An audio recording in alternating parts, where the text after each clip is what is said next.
Takaitattun labaran duniyar namu na yau. Dole a rika ɗaukar 'yan bindiga a matsayin 'yan ta'adda, in ji shugaban ƙasa Bola Ahmed Tinubu. Hotunan babbar gadar Beltore bayan da ta karye, yadda rashin haihuwa a Japan ya sa kamfanoni suka koma yi wa manya napkin. Ana tunanin waɗanda za su kubuta bayan karyewar gadar Biltmore sun mutu. An jima a yau za a yi jana'izar sojin Najeriya guda 17 da aka kashe a Delta.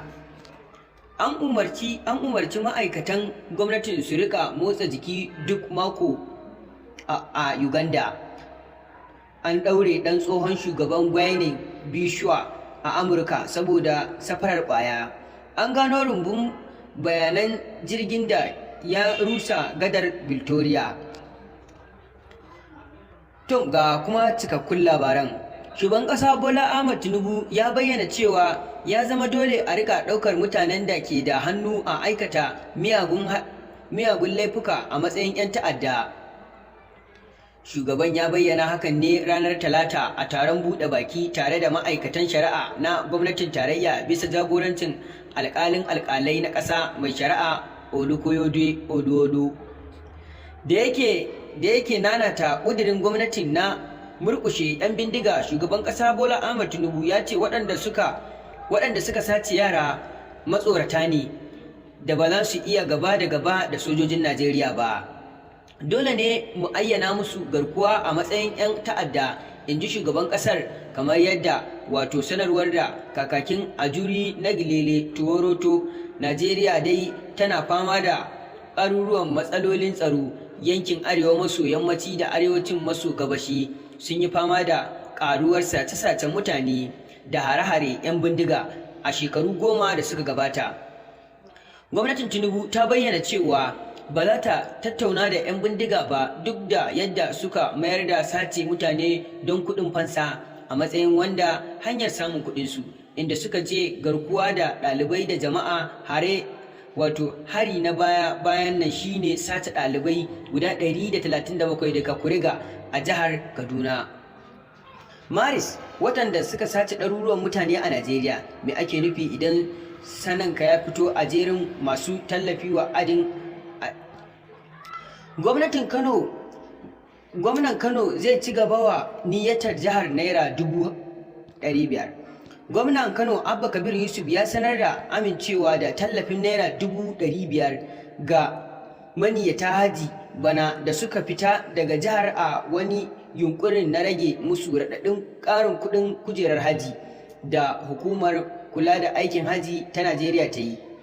A baya-bayan nan ne hukumar alhazai ta Najeriya ta sanar da ƙara kuɗin kujerar haji da kusan Naira miliyan 2, sai dai ta bayyana cewa ƙarin bai shafi niyyata da ƙarƙashin tsarin adashin gata ba. Gwamnatin na bayyana hakan ne a shafinta na X.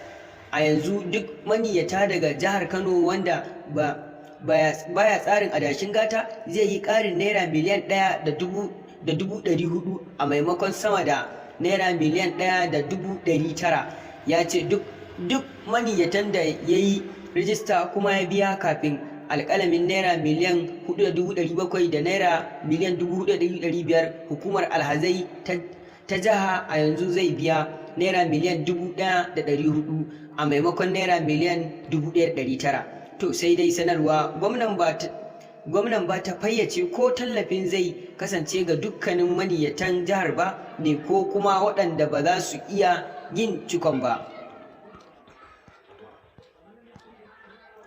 Sashen da ke tattaunawa bayanan sirri da suka jibanci haɗe-haɗen kuɗaɗen NPUU ya ce ya gano wasu wurare 27 da 'yan ƙungiyar Aware na Biafra IPOB ke aiki a ƙasashen 22 a faɗin duniya da suka haɗa da Amurka da Birtaniya da New Zealand, Ireland.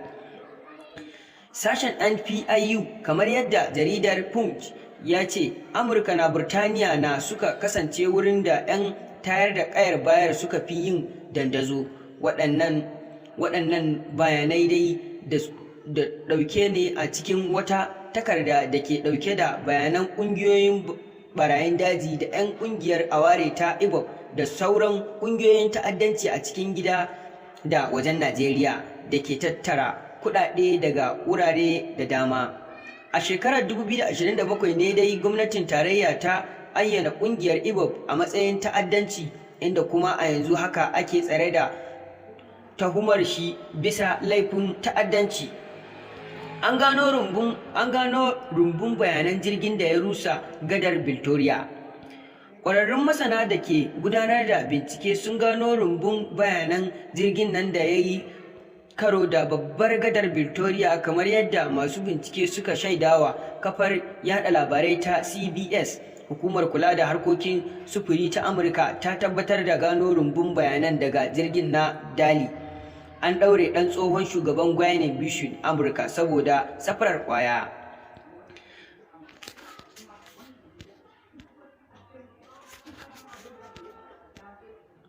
Wato kota a Amurka ta yanke wa ɗan tsohon shugaban ƙasar Guinea Bissau shekara 6 a gidan gyaran hali bayan kama shi da laifin jagorantar tawagar masu safarar ƙwaya Hiroriya.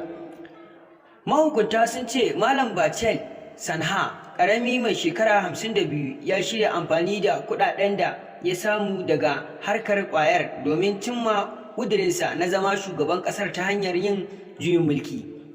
Ɗa ne ga Malam Bachel Sanha, wanda ya shugabanci ƙasar daga 2009 har zuwa lokacin mutuwarsa 2012. An alakanta Samha Karami da hannu da yunkurin juyin mulki a Fabrairu 2022. An miƙa shi ga mahukunta Amurka watan Agusta. Duba da yanayin abubuwan da suke faruwa a jihar ta Zamfara, yadda gwamnan ya fito yake cewa ya gana da shugaban ƙasa da kuma mai bawa ƙasa tsaro da dukkanin wasu manya-manya, ya kuma gana da su ne a bisa dalilin da yasa ana janye musu sojoji a ƙasar, wato a jihar ta Zamfara. Hakan ya janyo baki ne wajen inda yake karanta musu da cewar su ya kamata a bawa tsaro a halin yanzu, ba su ya kamata a ce an janye wa tsaro ba, in ji gwamnan na Zamfara. Babban dalilin da yasa ya gana da shugaban ƙasa kenan. A nan kuma za ku ji cewar farashin dala ya sauko duba da yanayin yadda aka yi zama. Babban bankin CBN ya yi zama ya tantance yadda zai ke siyarwa da kwastomominsa dala a kan 1,270, inda ya ƙayyade musu za su siyar 1,281. Haka ne farashin da za su siyar, kuma duk wanda ya siyar wato sama da haka za a yi masa hukunci, bisa za kuma janye lasisinsa wanda yake saida wato dala. Duka a nan muka zo ƙarshen labaran namu na safiyar yau.